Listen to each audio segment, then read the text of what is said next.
जय माँ इंद्राक्षी। इंद्राक्षी धाम में दर्शकों आप सभी का हम हार्दिक स्वागत करते हैं। भगवान श्री राम की कृपा सबके ऊपर बरसे, बाबा हनुमान की कृपा सबके ऊपर बरसे। आज एक अद्भुत हनुमंत गाथा हम आपके सामने प्रस्तुत करेंगे। आप इसे दिल से सुनिए, मन से सुनिए, आपका कल्याण होगा। आप में से ऐसे बहुत लोग हैं शायद इसे प्रथम बार सुनेंगे। कविवर की बहुत ही अच्छी ये रचना है और जब इसे व्यक्ति मन से श्रवण करता है ना, तो निश्चित उसके भविष्य में सुधार आता है, उसके स्वास्थ्य में सुधार आता है।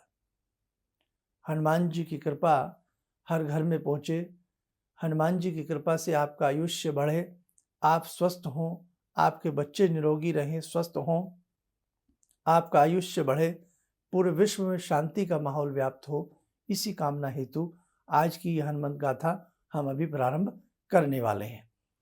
अब इसकी पृष्ठभूमि थोड़ी समझ लें।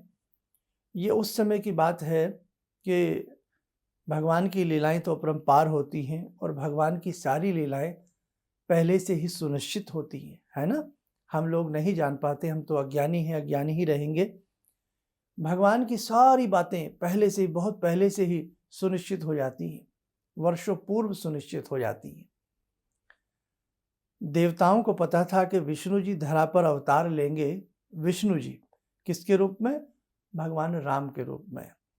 तो वही देवता कैलाश पर्वत पर पहुंचे भगवान शंभू के पास, बोले विष्णु जी ने तो हमारी बात मान ली और वो विष्णु जी जो हैं वो राम जी का रूप में धरती पर अवतार लेने वाले हैं। तो हम चाहते हैं कि उनके एक सेवक के रूप में भी एक अवतार हो। तो उस पर भगवान शंभू से देवताओं ने वंदना की और तब भगवान शंभू ने तथास्तु कहा। और भगवान हनुमान जी जैसे सब जानते ही हैं, ये रुद्रा अवतार भी है ना, रुद्र अवतार। तो कहाँ विष्णु जी राम जी के रूप में अवतार ले रहे हैं और कहाँ रुद्र का अवतार हनुमान जी के रूप में आता है।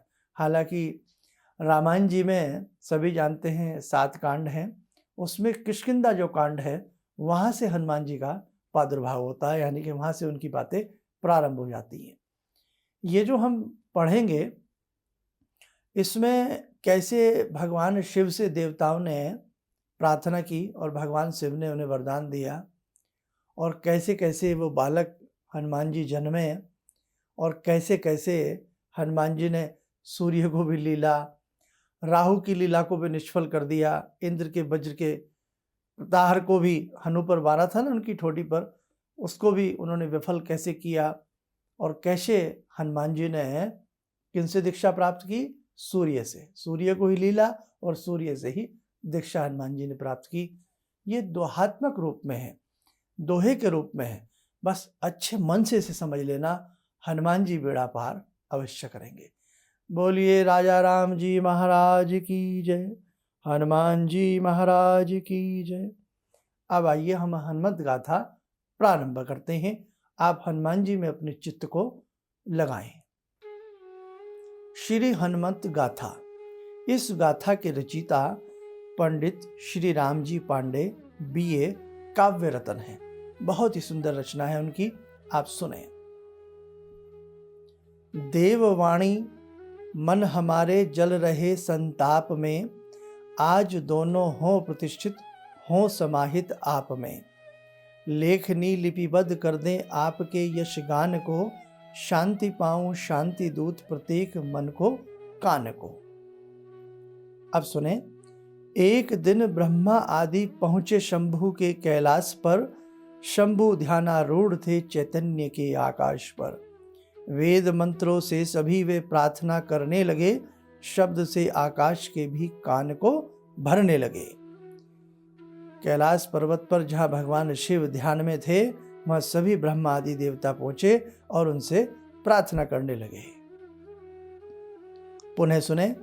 एक दिन ब्रह्मा आदि पहुंचे शंभु के कैलाश पर, शंभु ध्यानारूढ़ थे चैतन्य के आकाश पर। वेद मंत्रों से सभी वे प्रार्थना करने लगे, शब्द से आकाश के भी कान को भरने लगे। शंभु भी व्यथित हुए, रीति की शिष्टाचार की, आगमन का हेतु पूछा कि किस लिए आए हैं ब्रह्मादि। आगमन का हेतु पूछा, प्रीति की करतार की। दीन से बोले विधाता, देव उस दिन विष्णु ने, प्रार्थना सुन ली हमारी दनुज के। विजिष्णु ने आपके अनुरोध से वादा किया अवतार का, श्री राम अवतार का। आपके अनुरोध से वादा किया अवतार का, प्रण किया कुल के सहित दशकंद के संहार का।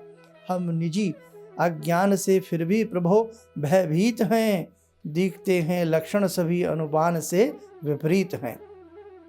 अब क्यों अवतार लिया था? दशकंद के संहार का। आगे पढ़ते हैं। आप भी संयोग को हरि के सहित अवतार लें। समझ में आ गया?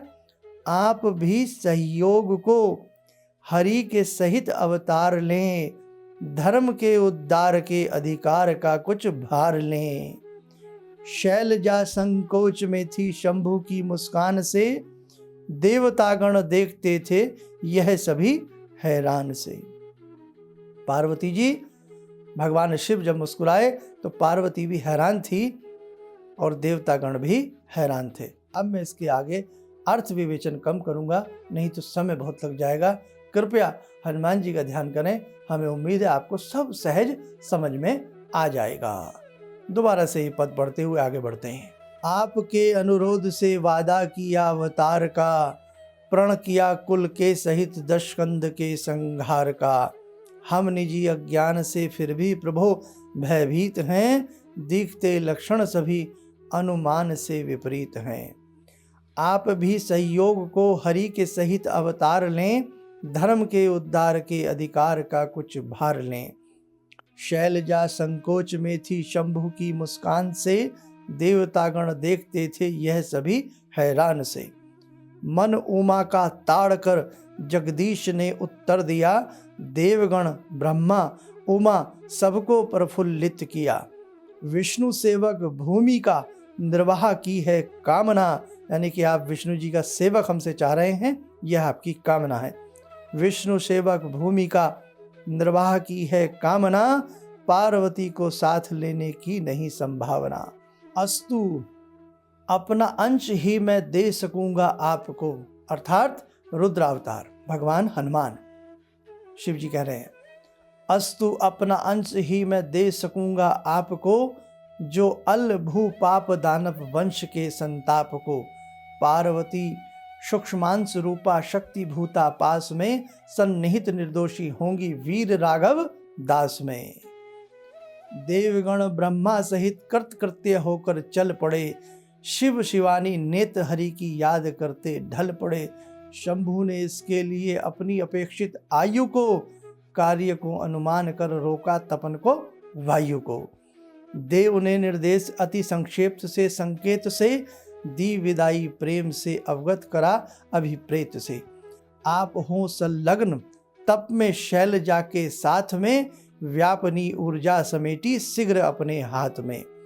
यक्ष था अभिशप्त होकर केसरी बानर बना, अप्सरा शप्ता उसी की प्रेसी थी अंजना। स्वर्णगिरी के शिखर पर आनंद से रहने लगे, प्रांत का शासन सफल वे शांति से करने लगे। भव भवानी की निरंतर कर रहे आराधना, दोनों आराधना करने लगे पति पत्नी। पूर्ण 12 वर्ष थे मन में न कोई कामना, सुखद पावस का महीना व्योम मेघाच्छन्न था, और वसुधाधल चतुर्दिक यस्य से संपन्न था। पूर्ण थे 9 मास, मंगल ग्रह सभी एकत्र थे, मांगलिक लक्षण सुशोभित दिखते सर्वर्थ थे। हर तरफ मांगलिक लक्षण दिखने लगे कि कोई अवतार आने वाले हैं। पूर्ण थे 9 मास, मंगल ग्रह सभी एकत्र थे, मांगलिक लक्षण सुशोभित दिखते सर्वर्थ थे। प्रसव पीड़ा के बिना अद्भुत गुणों के बाल को, प्रसव पीड़ा के बिना अद्भुत गुणों के बाल को, अंजना जन्मा रही थी राक्षसों के काल को। आ गया समझ में? हनुमान जी आने वाले थे। शंभु ने, पवमान ने, पति ने उसे दर्शन दिए। देवगण हर्ष ने नभ से सुवन वर्षण किए। फूलों की वर्षा होने लगी। चंद्रमा की भांति वह बालक सततः बढ़ने लगा। वर्ण सब पढ़ने लगा, आयुष्य पर चढ़ने लगा। एक दिन वह सो रहा था, माँ गई बाहर कहीं, जाग कर रोने लगा आहार को पाकर नहीं। उदयगिरी से अंशुमाल तो लगे थे झांकने, नित्य की ही भांति रथ को जा रहे थे हाँकने। सूर्य दिख गए। मित्र ने आकृति बनाई जानकर अतिरंजनी, द्रवित नीलम सिंधु में कल धौत कोमल कंजनी। बिंब को अनुपम अलौकिक फल समझ अनुमान से, उत्पल वन शिशु ने किया हुंकार कर जी जान से। चिर प्रतिश्रुत व्रत का मन में सहज अनुमान कर, सूर्य ने सूक्ष्मांश का शिशु में दिया आधान कर। तीन महती शक्तियों का भार बालक बन गया, विश्व के आधार का आधार बालक बन गया। भू गुरुत्वा आकर्षण कक्षा पार कर चलने लगा, तीव्र तापन ताप से पतंग जो जलने लगा। वायु ने आश्चर्य से भय से श्रुतिस स्पर्श से, पुत्र को अपने संभाला मुग्ध भाव विमर्श से। अब राहु आता है। शाम भवी माया उसी दिन राहु गर्सने आ गया, गगन में रवि वर्ण को पीतांब करके छा गया। लीलिया लांगुर धरने लील डाला लाल को, राहु ने देखा सभय दुर्दांत उर्धर्त बाल को। कौन है यह बाल जिसका मुख गगन सा हो गया, इतना बड़ा मुख हो गया। कौन है यह बाल जिसका मुख गगन सा हो गया, पिंड भीमाकार जिसमें यह तपन सा खो गया। लौटकर देवेंद्र ने सारी कहानी दी सुना, इंद्र का अभिमान मानो बढ़ गया 80 गुना। इंद्र बोले क्रोध से, राहु तुम्हारे धड़ नहीं, केतु के धड़ है सिर नहीं, तदपि कोरे जड़ नहीं, फिर तुम्हारे अर्थ भोजन पान होना चाहिए, लोक में अमृत प्रतिष्ठा ध्यान होना चाहिए। देख जो वैरी तुम्हारा शत्रु मेरा घोर है, दूसरे का स्तत्व हरता क्यों नहीं वह चोर है। देवता मानव असुर हो, अन्य प्राणी वन्य हो, शौर्य त्रिभुवन धन्य हो, प्रख्यात वीर मन्य हो। अस्थि निर्मित वज्र मेरा देख, राहु यह चला, मृत्यु परावार में निस्सार वह तरण बह चला। अरे यह क्या हुआ, स्वमेव पवि निस्सार है, आज तक अव्यर्थ था वह वज्र अब बेकार है। यानी कि वज्र भी चल नहीं पाया उतने अच्छे से। भग्न करके वाम हनु, बस हनु को हल्की सी चोट पहुंचाई हनुमान जी के। भग्न करके वाम हनु, वह आप ही मुरझा गया, एक जटिल पहेली का में वह मुझे उलझा गया। आखिरकार यह वीर कौन है। दौड़ कर आओ विधाता से कहो, इस व्रत को दंड देने का उपक्रम करें दुवर्त को। इंद्र पर झपटा उसे ले भीत एरावत गिरा, राहु पर लपका डरा वह इंद्र के अभिमुख फिरा। शून्य में सुस्थिर खड़ा था कांपता आहार सिरा, दूसरा वह रवि सुमन नक्षत्र मंडल से घिरा। पुष्प वर्षा बीच बालक को उठा पवमान ने, केसरी को दे दिया उस मेरुगिरी के सामने।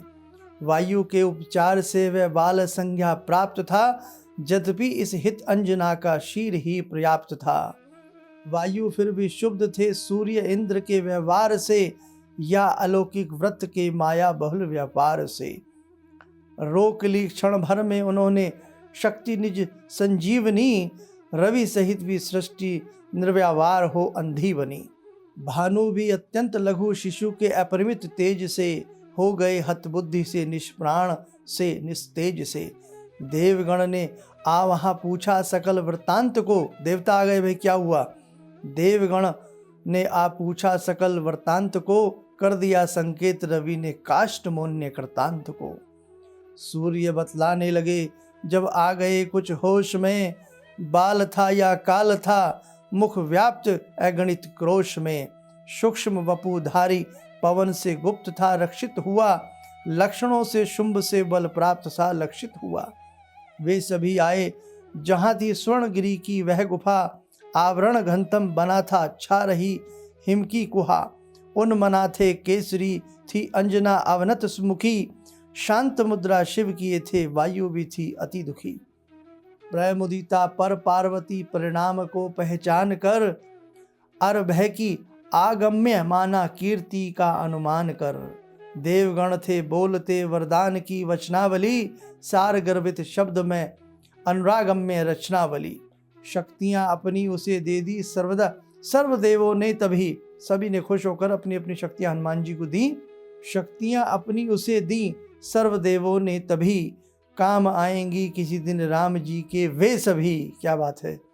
शक्तियां अपनी उसे दी सर्वदेवों ने तभी, काम आएंगी किसी दिन राम जी के वे सभी।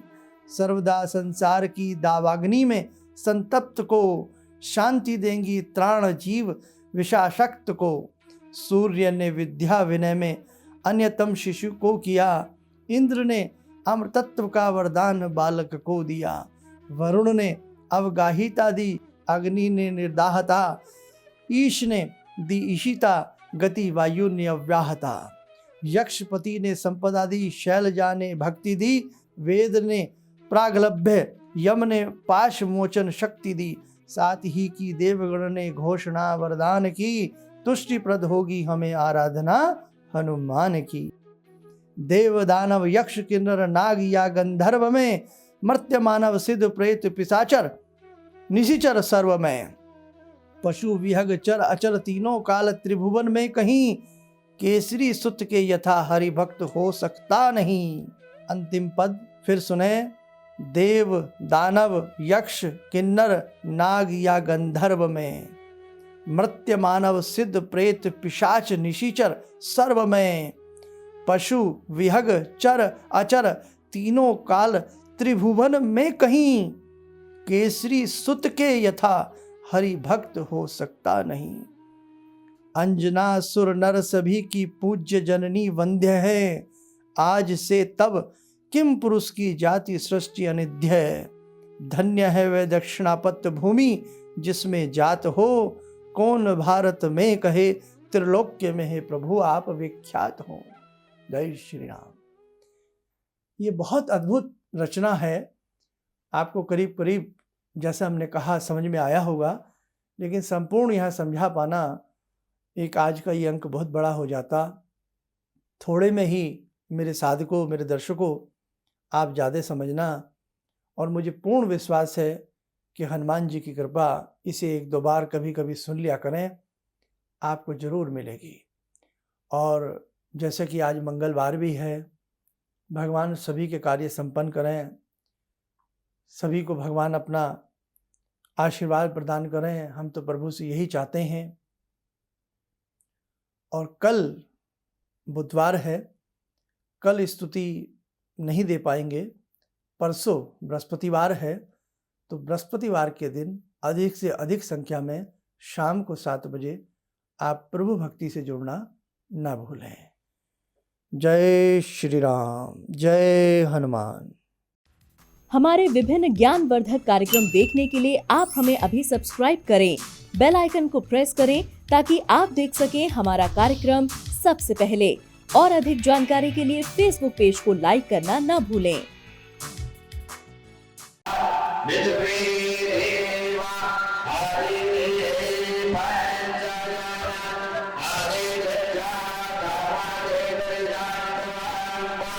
Yo ho sa ni ra, da ri sa